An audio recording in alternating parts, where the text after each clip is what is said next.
Sometimes we forget how blessed we really are. We often get so caught up in what's missing that we overlook everything God has already done. We focus on the prayers that haven't been answered yet and forget the battles we've already survived, the doors He's already opened, the nights He carried us through when we didn't even realize it. Blessings aren't always loud. Sometimes they look like protection, clarity, peace, provision, or simply the strength to get back up again. Take a moment and look around.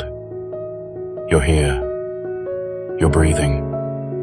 You've grown. You've overcome things that once overwhelmed you. God has been faithful in ways you didn't even think to thank Him for. Gratitude shifts your heart. It reminds you that even on the hard days, you are held.